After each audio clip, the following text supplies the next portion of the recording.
神是我们的帮助，是我们的保护，阿们吗？我们一起起立来敬拜我们的神。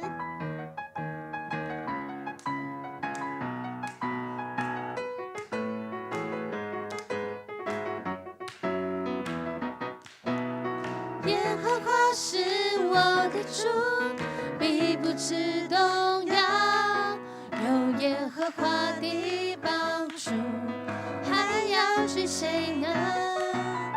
耶和华是我牧者，必不致缺乏。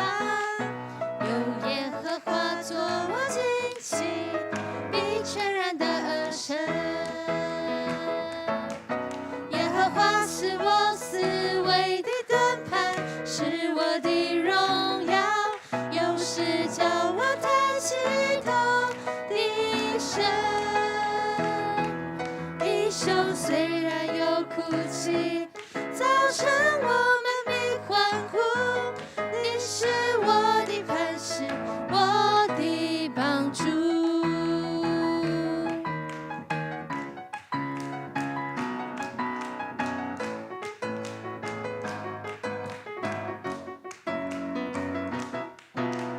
耶和华是我的主，必不致动摇。有耶和华的帮助，还要惧谁呢？耶和华是我牧者，必不致缺乏。有耶和华作我旌旗，必全然的而生。耶和华是我思维的盾牌，是我的荣耀，有时叫我抬起头的神。一宿虽然有哭泣，早晨我们必欢呼。你是我的磐石，我的帮助。耶和华是我思维的盾牌，是我的荣耀，有时叫我抬起头的神。一宿虽然有哭泣，早晨我们必欢呼。你是我的磐石，我的帮助。一宿虽然有哭泣，早晨我们必欢呼。你是我的磐石，我的帮助。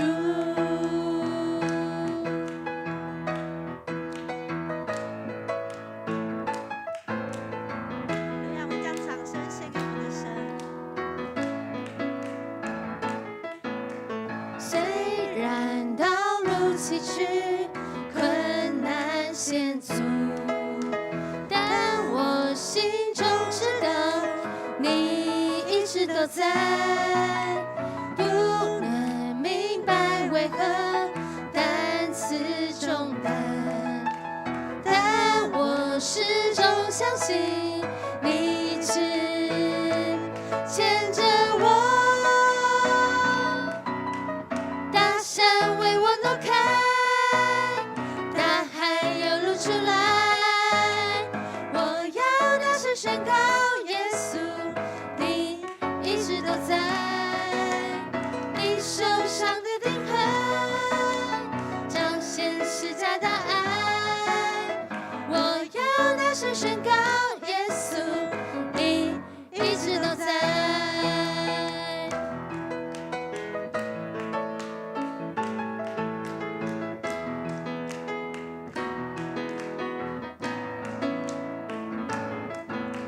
虽然道路崎岖，困难险阻，但我心中知道你一直都在。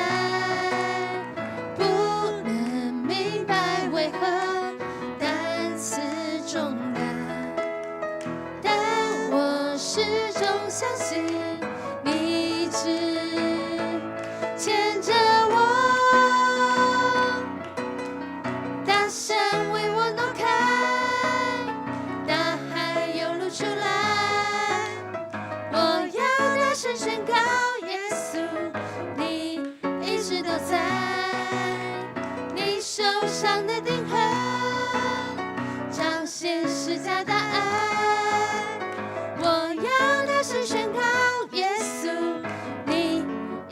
都在。你的话让我明白，你爱我永不更改，你保守我的心怀，紧握你双手不放开。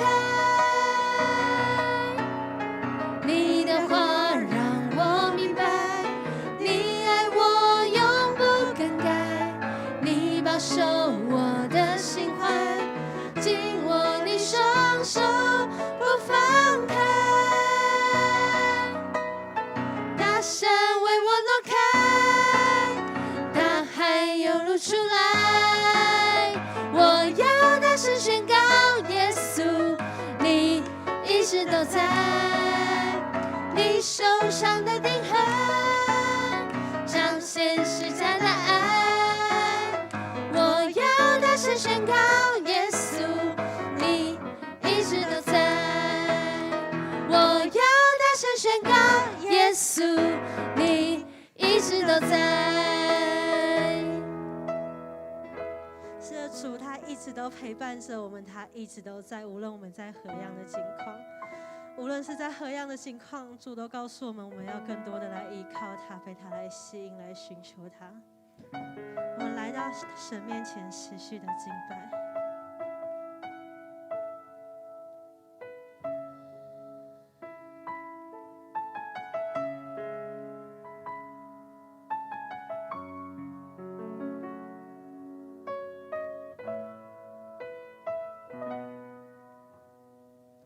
若非你流出宝血赎回我，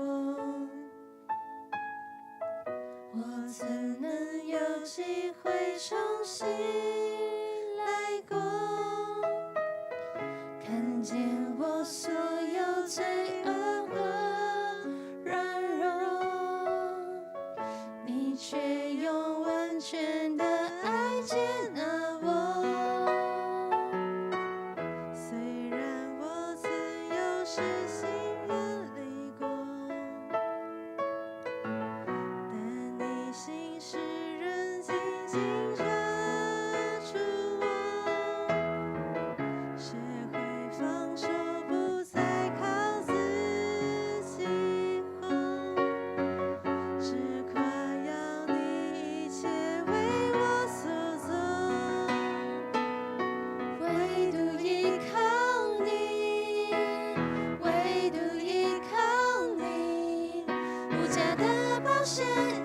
是的我，多么不单价的替换，唯独依靠你，唯独依靠你，成就永恒坚定不移的约，天涯海角你把我寻回，耶稣。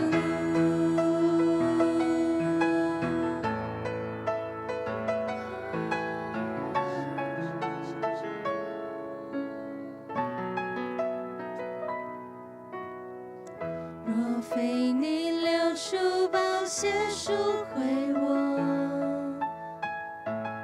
我怎能有机会重新来过？看见我所有罪恶和软弱，你却用完全的爱接纳我。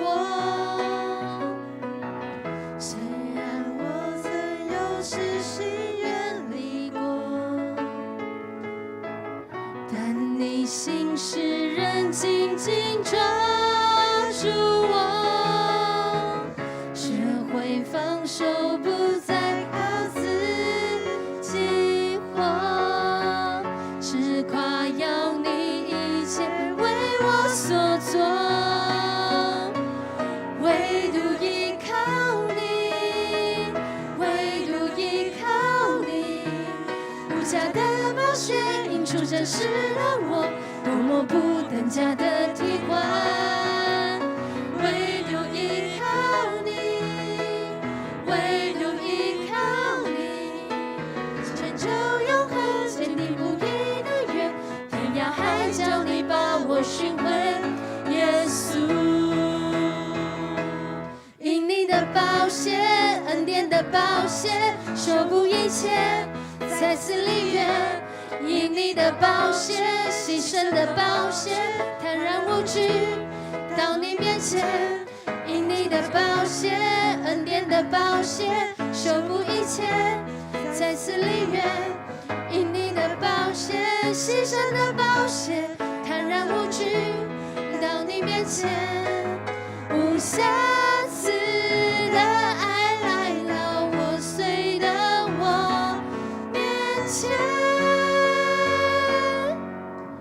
唯独依靠你，唯独依靠你，无价的宝血映出真实的我，多么不等价的替换，唯独依靠你，唯独依靠你，成就永恒坚定不移的约，天涯海角你把我寻回，耶稣。赎回我们的主，我们原本是在那罪恶黑暗中，因着主你十字架上的宝血，你换我们的生命。你原是无罪的，但你竟然为我们这种罪该万死的人，你替我们死。主啊，谢谢你如此真实的救赎，如此珍贵的拯救。主，我们唯有感谢，我们唯有更多的来赞美你，因为主啊，你是这一位创造我们生命，又使我们的生命可以重新再来的主。也谢谢你让主你的圣殿就是一个祷告的地方。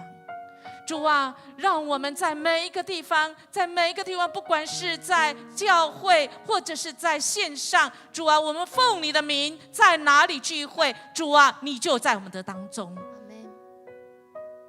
主，我们不能不祷告，主啊，就像我们不能不呼吸一样。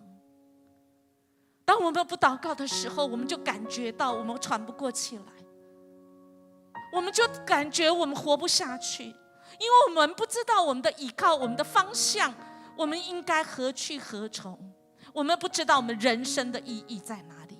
主，我们谢谢你再一次给我们有祷告的权柄，我们再次确认，我们抓住这个应许。主，你早就给我们这个权柄，但我们常常忘记。但主，你没有忘记我们。主啊，你用你无瑕疵，主啊，你用你无条件的爱，主，你来挽回我们这迷失的我，破碎的我，再次回到主你的面前。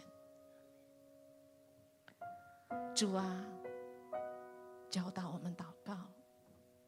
主啊，在接下来这段时间，主，我们真实打开自己，跟主你来相遇。愿圣灵在我们的当中，主你来启示我们，来带领我们，让我们再一次跟你来相遇，成为我们生命中一个引导、跟支持、跟帮助。我们这样祈求祷告，奉主耶稣基督的名求，阿们。弟兄姐妹，请坐。我们今天祷告会因为尤牧师身体不舒服所以就由我来我们一起来一样。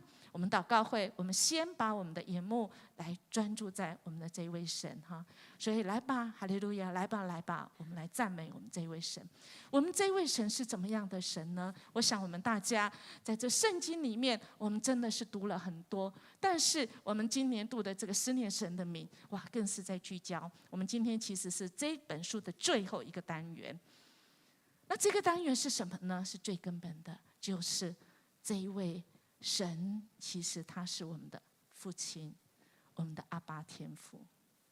亲爱的弟兄姐妹，我不知道你的父亲是怎么样，但是当我常常被欺负的时候，我常常都会呛对方说，尤其那很高壮的人，我小时候他们要欺负我的时候，我总是会指着他们的鼻子说，你们知道我父亲是谁吗？你们知道我阿爸是谁吗？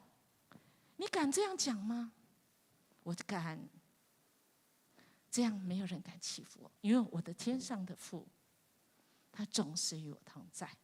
我们常常会忘记我们的父是一个怎么样的父。我们今天就要来读，我们的父是谁呢？我们怎么样可以跟别人呛下说，我那爸是像你知不？好，我们的阿爸是怎样的人呢？其实在圣经里面呢，尤其在旧约这个希伯来文里面，通常是不以个人的父亲来称这位父，特别在旧约根本不会讲到这位神是父亲的，不会，因为根本不敢啊。所以这个其实呢，到了新约，好，这个是特别是到了新约的时候，才有人敢。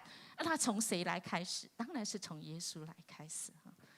耶稣呢，跟了一群这个税吏哈。如果我们来看呢，路加福音就知道哈，这个耶稣跟了一群税吏哈，他们吃饭呢哈，然后是罪人哈，许多的人呢就批评他们哈，这些文士就批评他们说，你怎么可以跟这些罪人吃饭呢哈？那耶稣就说怎样子呢？耶稣就说，这个天父，我们那个天上的父来哈，他是其实呢是要接纳罪人的哈，又要跟他们一起吃饭的哦。所以耶稣他就做了一个比喻，做一个什么比喻？他有迷失羊的比喻，其实他有3个比喻哈。第2个就是钱失掉的比喻。那么我们今天要讲的是，他做了一个浪子的比喻。大家记得吗？耶稣马上讲了，说有一个父亲，他有2个儿子啊。那小儿子呢，就是父亲还在的时候，他就说我要家产，我要出去，你分给我吧。父亲就说好吧，就把你的份就分给小儿子。小儿子出去以后就挥霍，把它都挥霍掉了以后，但没想到很快钱就没有了，没有了以后就那个地方又是大饥荒，那怎么办？他只好想要吃那猪吃的东西，可是他还不一定吃得到，于是他醒悟过来，哎呦，我阿爸在我的故乡有那么多长工，根本不愁吃穿，那我干嘛？我真的是得罪了天啊！我要回到我的父亲那里去。于是他不是想而已，他就真的起来往他父亲那里去啊。那他父亲在哪里？不是在家翘着二郎腿，就像刚刚我们看的这个旧约的父亲，其实都是非常有权威的，根本是跟儿女不亲近的。而这个父亲，耶稣讲的这个父亲的比喻，却是怎样？一直在门口看，远远就看见他的小儿子回来，他就动了慈心，跑去抱住他，连连的跟他亲嘴。于是耶稣本人讲了，神跟我们的关系就是这个父的关系。于是到新约的时候，我们跟神就知道啊，原来这一位上帝不是那么远，不是那么可怕的，也不是在他们中东他们的环境里面那么可怕，而是很亲密的，甚至你犯罪了，他还跑过来亲你的这一位父亲。好，所以亲爱的弟兄姐妹，从此以后耶稣还教导，最后他要上十字架前，他还教导这些他的门徒们怎么祷告。第一句就是什么？我们在天上的父。所以我们跟神的关系是父亲的关系，是耶稣自己示范讲的，也是这样教导我们。所以我们可以坦荡荡的告诉那些欺负你的人说，哇，阿爸就是天上的父啦，摩利贝安娜，我是有靠山的。所以我们要来赞美这一位神啊，因他的慈爱啊，我们来赞美他，因他应许看顾我们，我们不管走到哪里去，他就在门口等我们哦。他不是在家里哈，你要回来不回来随便你，没有，他是积极的在门口等着要接我们回来，好不好？我们就一起开口来感谢，来赞美哦，特别来赞美这一位父亲，他是一个怎么样的父亲？千万不要想你地上的父亲比你地上父亲好几百倍更完全，好不好？我们就开口来赞美，哈利路亚！主，我们天上的父，主啊，我们谢谢你，主啊，既然是父，主，我们是出于你的，主啊，我们是归于你的，主啊，既然是你是我们的父，主啊，我们的所有的一切，主啊，我们的需要，主，你就是供给我们，主啊，你就是说你是我们的父，主，你爱我们，而且你爱我们到底，主啊，我们感谢你，主啊，我们不管我们沦落到哪里。主啊，我们不管我们是怎么样得罪你，就像这个小儿子一样。主啊，我们自己要求那不应该要求的，主你仍然爱我们。主啊，我们在那个原地里流露，在那边真的是很悲惨。主啊，我们真的是不配，但是主啊，你看我们为宝贝。主啊，你仍然定义，而且你应许。主啊，你就是看顾我们，因为主啊，你是这位完美的父亲。主啊，你不远。主啊，你这个父亲又不是像中东那些父亲一样高高在上。主啊，一年看不到孩子几次。主啊，不是，而是今天这个经文，主耶稣你自己讲的这个比喻一样。主啊，当我们犯罪的时候，主啊，你积极的等待。主啊，你积极在那边要与我们和好的主。主，我们仰望你，谢谢主，你让我们知道，我们永远都有一位父亲。哈利路亚！主，我们感谢你，谢谢你是我们的阿爸父，谢谢你让我们归属于你。不管我们的父亲是不是在这世上，不管我们的父亲在这世上是不是完美，主啊，我们只有定义在于你。主啊，你是我们的父，主啊，你就为我们负责一切，而且负责我们的所有的，我们所需的，我们所担心的。主啊，特别是我们在那罪恶当中，主啊，我们得罪了天，主啊，我们得罪了你，主啊，我们觉得自己是一个破碎的器皿，主啊，我们是如此不配的时候，主啊，你早就在等我们，只要我们愿意。主啊，你积极来保抱我们，甚至你亲吻我们。主，你不是那个高高在上的，主啊，你不是看我们是可有可无的，不是，你看我们是宝贝。主啊，你自己在经文里面你也说，主，你看我们如同你眼中的瞳人。主啊，这么亲密，这么珍贵，谢谢你这么爱我们。每一次我们想到我们犯的罪真的可以被赦免吗？主啊，你就连连告诉我们可以。再大的罪，主你都可以赦免；再大的错，主啊，你都可以弥补，你都可以再给我们一次机会。哈利路亚！感谢赞美你，你是我们天上亲爱的父亲。我们这样祈求祷告，奉主耶稣基督的名求，阿们。我们持续来看，在我们家中这个二儿子已经回到家。在旧约里面，我们提供的他们在耶稣所讲的这个家庭里面，其实他们所受的是旧约的对父亲的这个观念，就像他们中东的地区一样，他们没有办法想象一个父亲是这么和蔼可亲，是这么可以亲密的。不是，他们所看到的父亲是那高高在上，连提都不敢提。但是到了新约，耶稣自己成为我们的父，教导我们祷告说，我们在天上的父，所以我们是一家人。今天我们说我们是弟兄姐妹，就正因为我们都称这一位是父，我们可以大胆的来说，即便就像刚才我们所读的经文一样，二儿子回来，小儿子回来，父亲这么样子不计形象。有圣经学者讲，当初那个中东的时候，如果你是在外地挥霍掉所有你的家产，他们要举行一个仪式，叫做归沙撒，这个是翻译音译的名字，也就是煮一桶滚水，里面放所有的玉米，所有的这些植物，然后在这个人的面前很滚，然后在这个背叛的二儿子糟蹋所有家产的人，在他面前把他打破，这个仪式叫归沙撒。然后呢，就说你出去，你不配在这个家，你滚出去，因为很滚的水，滚出去。但是我们看到这个耶稣所讲的这个比喻里面有这一段吗？好像没有什么原因？我们看到父亲那个时候的父亲穿的是那种中东其实是类似像裙子，他们的父亲走路不会像我们是用跑的，不会。但这里出现的字却是怎样？跑去。亲爱的弟兄姐妹，你如果穿中东那种衣服，请问你要怎么跑？很难看的，你一定是捞起来，没有一点父亲的形象的样子。这位父就是这样，他为了欢迎他的儿子，还有圣经学者说，他不要这些乡亲父老眼目在这个小儿子所犯的罪，去举行这个仪式，叫回撒撒这个仪式，他不要，而是他们要转移他们的眼目，转移他们注意力在这个父亲是不计形象的。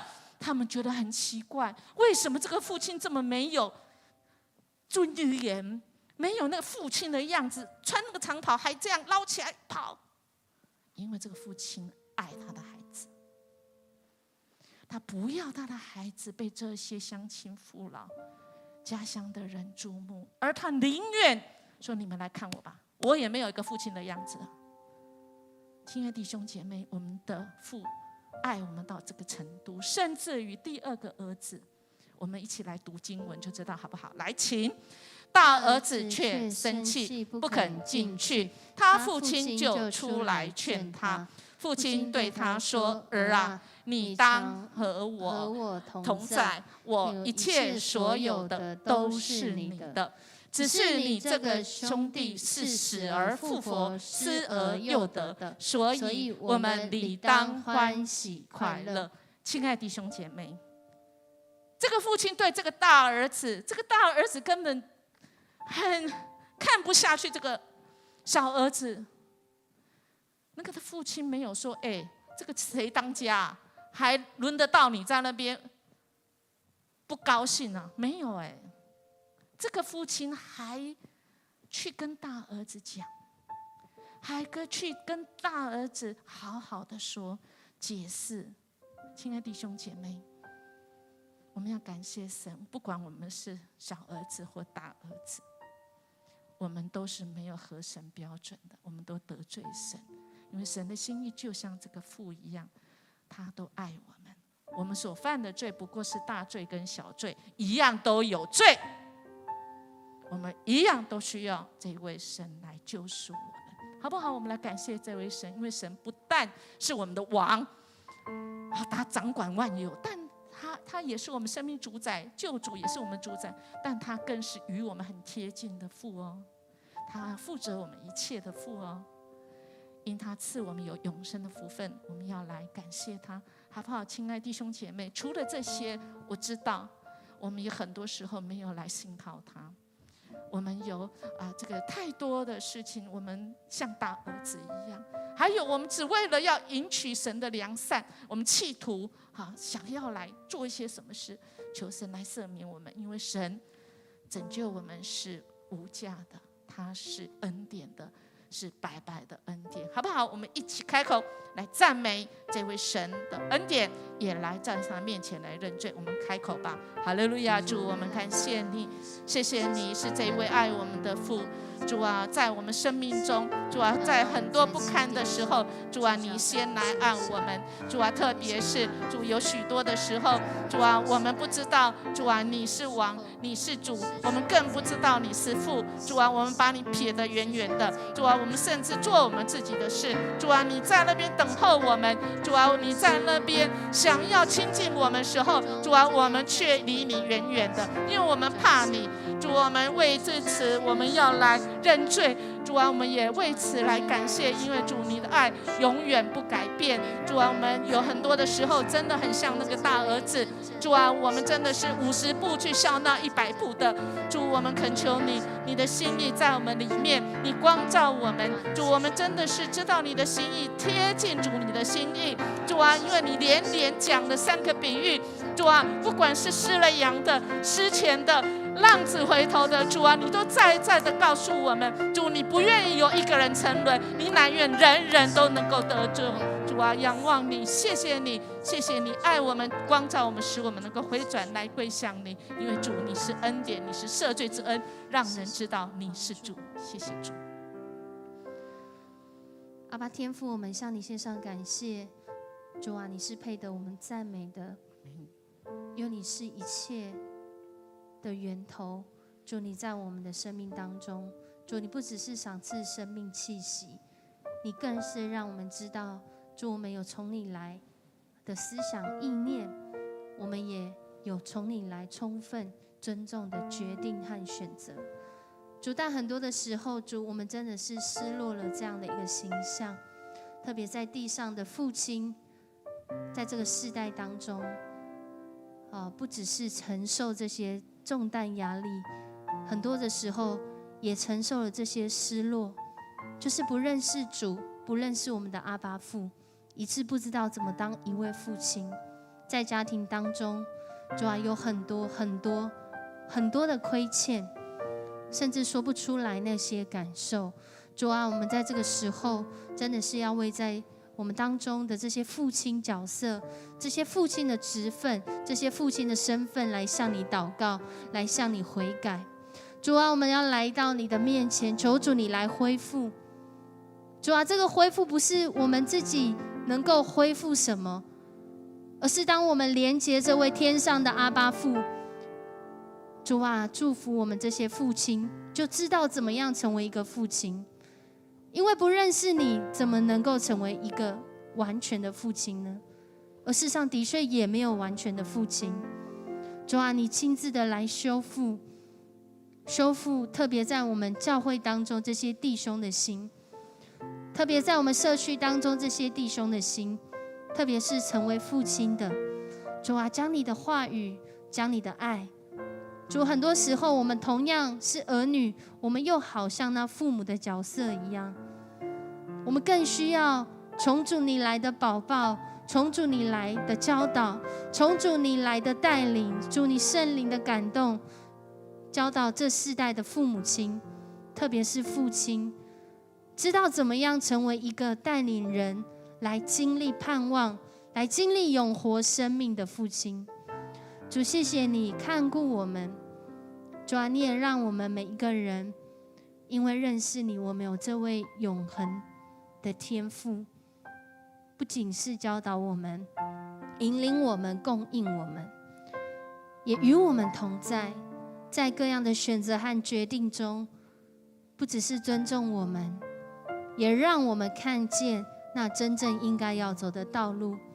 即使有很多的患难，有很多的困苦，有很多的挑战，甚至有很多早就超过我们能力的事，但主你看得起我们，你是我们的阿爸父，你相信你的儿女，你看见你的儿女他们未来的道路。主，谢谢你，你用永恒的慈爱吸引我们，你的慈爱比生命更美，因为你就是生命的源头，你就是彰显那各样美好属性，透过你的儿女，因为我们是按着你形象所造。主，谢谢你与我们同在，让我们再次来到你的面前，透过祷告，我们要再次重新得力。我们这样祷告，奉主耶稣的名，阿们。阿们。好，我们既然都是在主里面一家人，我们的父那我们这一家人就要来守望来祷告，这是我们的责任也是神给我们的权益所以我们应该怎么样来做呢？我们除了彼此在神里面彼此相爱扶持关心之外，我们也要像耶稣在新约一样，我们把这一位父在我们的生命当中，我们向他来祷告，说阿爸父特别在祷告的时候，在客西马尼园主这样说，在你凡事都能，求你将这杯撤去，然而不要从我的意思，只要从你的意思。也就是主啊，我宁愿尊主为大，主你说了算，我就来跟。恳求主来帮助我们，神不是不关心我们，神一直关心我们，而且耶稣说了这个比喻很贴切，他听我们的声音，他认识我们，好不好？我们一起来读神的话，请。我的羊听我的声音，我也认识他们，他们也跟着我，我又赐给他们永生，他们永不灭亡，谁也不能从我手里把他们夺去。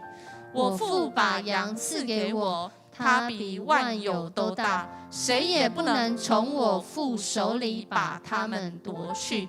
我与父原为一，永生的神是你的居所，他永久的膀臂在你以下，他在你前面撵出仇敌，说毁灭吧。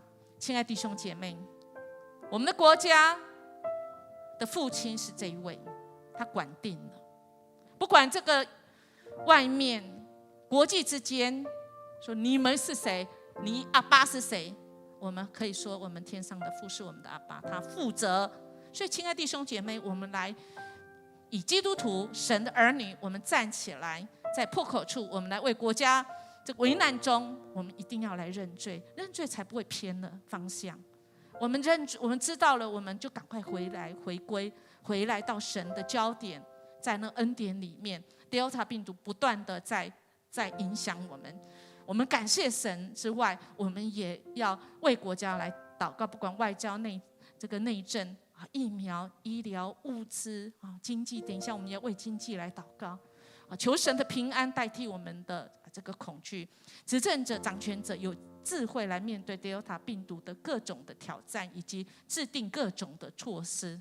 防疫的这些特别疫调也是有很多的人，他们的体力、他们医疗系统的量能，主啊，求神真的是来保守在疫情里面，很多人真的快要活不下去了，真的很辛苦。但是在这个不容易的时候，主与我们一起努力。我们基督徒要做什么呢？除了祷告之外，我们还是祷告，然后我们在祷告当中，只要我们看到哪里是我们可以做的，我们就一起来做，好不好？好，那我们就一起开口，我们一起来向我们的主来看我们的国家的需要是什么，我们当那个守望者，我们开口来祷告。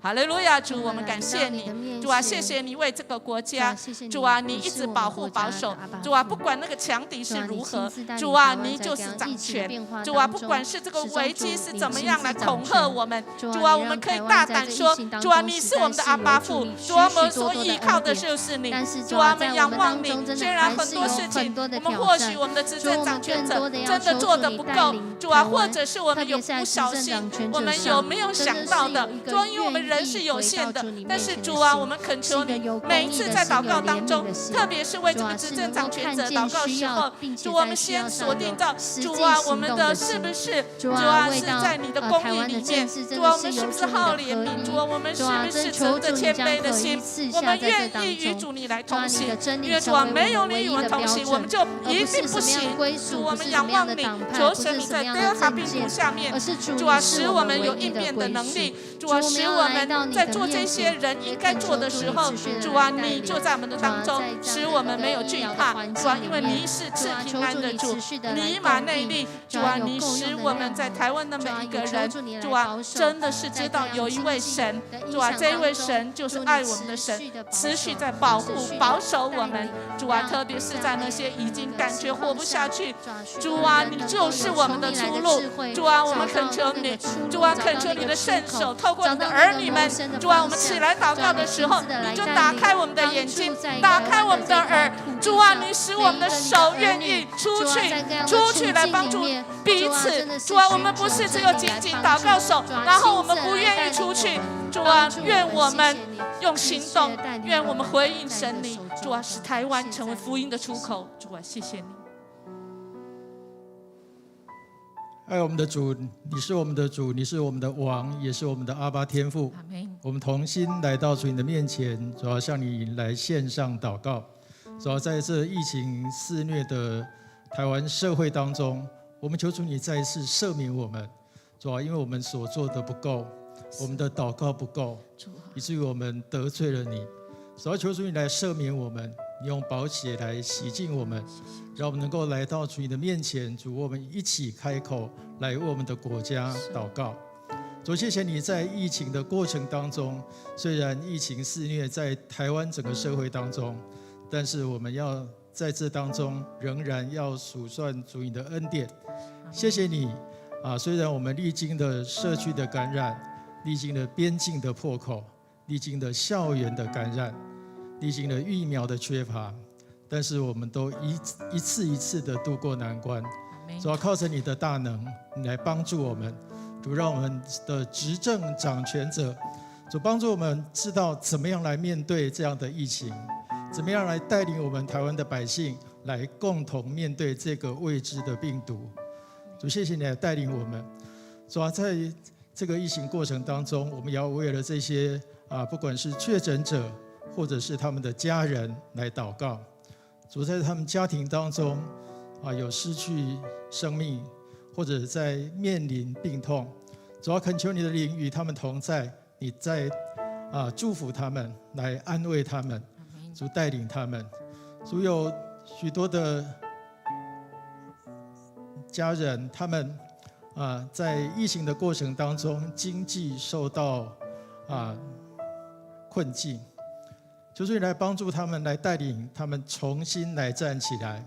主，让我们整个台湾的社会、整个经济能够重新复出，回到过去的景象。主，求你在疫情的过程当中，你来保守所有的医疗人员，来祝福他们，带领他们。主，让我们的医疗团队，不管是医院或者是这些医疗人员有足够的量能来面对所有的疫情，来带领我们。主，在整个疫情当中，我们要再一次呼召我们所有的基督徒弟兄姐妹一同为我们的疫情来祷告，让我们借着彼此代祷，互相扶持，让我们来共同面对这个台湾的难关，面对这个国际的困境。主要靠着你的大能，我们要共同来面对。谢谢你也带领我们同心祷告，奉主耶稣基督圣名，阿们。我们要持续来为我们的肢体来祷告。我们的肢体有最近有弟兄姐妹，他们真的是不舒服他们开刀经历这个身体各样的这个病痛，但是创造我们的主也是我们天上的父他真的是成为我们随时的帮助因为我们是他的儿女所以我们要学习我们神的谦卑的品格，使我们真的是在他的这个家中真的在教会，在迦南教会在家中，我们彼此成为弟兄姐妹，因为天上的父他怜悯我们，我们信靠他的供应，我们依靠他，在他的爱中我们可以活出爱，使人在我们的身上真知道这位看不见的神我们一起来领受神的话，请。神在他的圣所做孤儿的父，做寡妇的伸冤者。神叫孤独的有家，使被囚的出来享福，唯有悖逆的住在干燥之地。亲爱的弟兄姐妹，我们为我们的肢体这个在疫情之下，不管是我们主日或各小组的聚会我们各种的训练，我们其实是受到影响，但是神仍然给我们恩典，我们透过我们每个人都成为基督的精兵我们的灵命因着疫情，我们更被神来这个训练使我们真的不管是在什么地方，我们都可以成为一个宣教福音的中心，都可以成为一个祷告的中心，使我们能够火热来宣扬神的福音在肢体之间因为牧师刚刚有讲，其实我们在赖群组大家都知道，我们需要为这些开刀的，还在这个医院的还有他们的生命遇到很大的困难跟挫折的，他们以为没有路走，其实不是主就是他们的出路，求神来帮助最近在这个礼拜开始有长辈已经在打第2剂了所以我们恳求神来帮助这些长辈在打第2剂或第1剂年轻人，主要这个让这个疫情这个疫苗的这个副作用可以降低到最低让我们的身心灵都可以健壮。开学已经快1个月这个2-3个礼拜，在适应上面以及这个我们看到这个家长其实他们工作真的要挤头跑，其实都是很辛苦的。也愿这些读书的跟工作的都能够有效能为主而活这年轻人可以有方向求神来提升来带领社区的这些的福音的这些班级真的是能够让福音的种子顺利在这个时代他们的心这个福音的种子可以发芽来长成亲爱的弟兄姐妹，我们就起来吧，为你所知道的好不好？我们请起立，我们一起来为这些事情开口来祷告。哈利路亚！主，我们感谢你，谢谢你，你知道这些受苦的人，因为主啊，你就是我们天上的父，你真知道。主啊，我们需要你，主啊，唯有你可以成为我们完全的帮助，唯有你，主啊，在我们的困苦当中，主，我们仍然可以在夹缝中，主啊，我们可以看到那个阳光，因为主啊，你是赐阳光的主，主啊，你是赐生命的主，主啊，你是为我们预备一切的主，让我们的身心灵，主啊，先在灵里面被主你来坚固以后，主啊，让我们用各种各式各样的方式，我们都可以来敬拜你，我们都可以能够来传福音。主啊，特别是主啊，我们最近的这个疫苗在施打的过程中，许多的人很害怕，在决定要不要施打。主啊，我们恳求你，主啊，你就是成我们的安全的网，主啊，让把我们网住，主啊，弟兄姐妹就在这个安全网里，我们可以尽心的，主啊，我们就可以去做，主啊，你要我们去做的事情，我们没有担心害怕，主啊，即便我们面对的是新的环境，主啊，很多我们不能适应的，主啊，你就是使我们适应，主啊，使我们工作，我们读书，主啊，我们都是奉你的名，主啊，我们为主你来读书，为主你来工作，主啊，我们为主你来发声，主啊，特别是主啊，这福音的朋友，主啊，这些营会结束之后，主啊，我们后续的这一些的这个栽培，或者是这个让他们跟我们的建立关系，唯有你使这些福音的种子可以来成长。谢谢你，仰望你，谢谢主，主啊，你是我们的主。亲爱的天父，我们感谢你，在这段疫情时间，你如此恩待我们，让我们再次经历你所赐下的平安与喜乐。然而，我们依然要迫切的祈求，让我们的灵命更新，信仰得以造就，与主更加亲密，人人都成为基督的精兵，福音的出口。主啊，我们感谢你，尽管这波病毒如此的严峻，使我们的礼拜及聚会都受到一些阻碍，但求全能的神，让我们透过各种不同的方式来敬拜，线上的聚会等等，来得着神的恩典，遵循你所指示的道路，行走不停歇。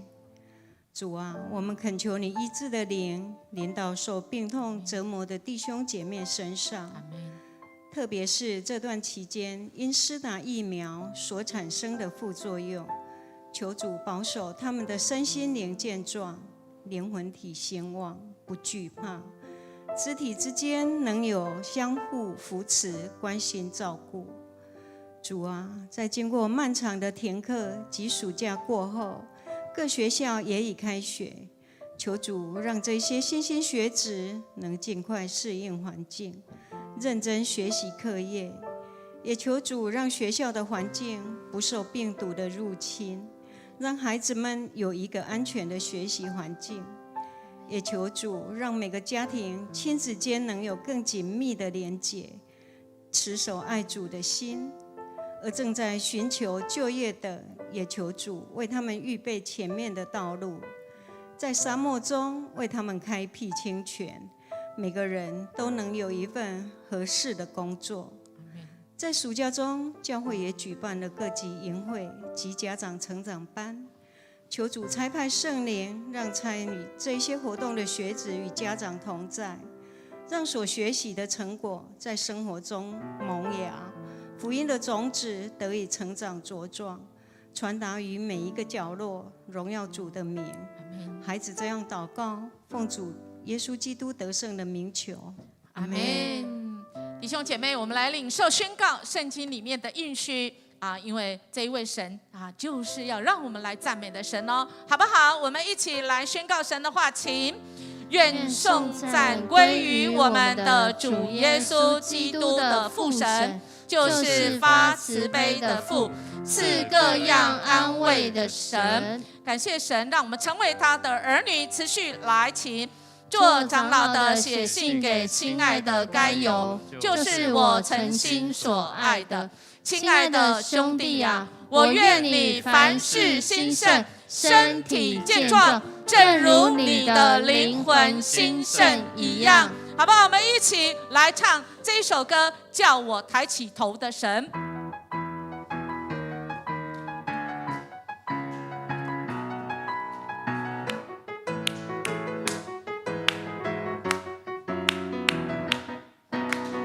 耶和华是我的主，必不致动摇。有耶和华的帮助，还要惧谁呢？耶和华是我牧者，必不致缺乏。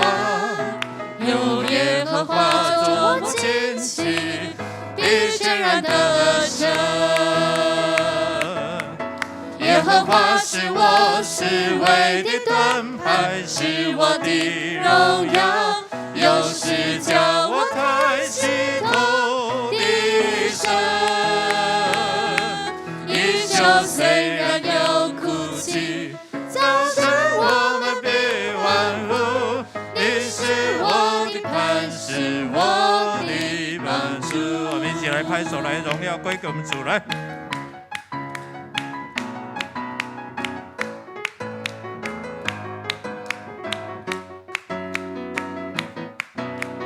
耶和华是我的主，必不致动摇。有耶和华的帮助，还要惧谁呢？耶和华是我牧者，必不致缺乏。有耶和华作我旌旗，必全然得胜。耶和华是我侍卫的盾牌，是我的荣耀，又是叫我抬起头的神。衣袖虽然有哭泣，早晨我们必欢呼。你是我的磐石，我的帮助。耶和华是我侍卫的盾牌，是我的荣耀，又是叫我抬起头的神。衣袖虽然有哭泣，早晨我们必欢呼。你是我的磐石，我的帮助。衣袖虽然有哭泣，衣袖虽然有哭泣，早晨我们必欢呼。你是我的磐石，我的帮助。拍手将荣耀归我们的主，哈利路亚。阿爸天父，你是叫我们抬起头的阿爸天父。阿爸天父，你是永恒慈爱的阿爸天父。阿爸天父，你是站在门外等着我们回转归向你的阿爸天父。你是等着保抱我们，为我们欢庆的阿爸天父。主，我们感谢你，因着你的慈爱，你的救恩，让我们能够来到天父的施恩宝座面前。主，我们感谢你，因着您的宝血洗净我们，让我们可以坦然无惧，大大张口，大大被充满。主圣灵，你同证我们是属于阿爸天父的，你证明我们因着信能够称阿爸天父。求圣灵继续来感动我们，享受在阿爸天父的慈爱里面，按着你的真理，让真理在我们生命当中使我们得着自由，让我们所呼求的能够得蒙应允，让我们的需要今日的饮食供应给我们，让我们在缺乏当中，你是耶和华以勒的神，让我们在走崎岖的道路当中，你是引导我们走义路的主。主，谢谢你让我们同心合的祷告，就经历你丰丰富富的恩典。愿我们的祷告蒙你垂听，蒙你喜悦。我们这样同心合的祷告，靠耶稣基督得胜的名求，阿们。愿主的平安与我们同在，愿你的祷告得蒙应许，愿上帝的平安此时此刻与你同在。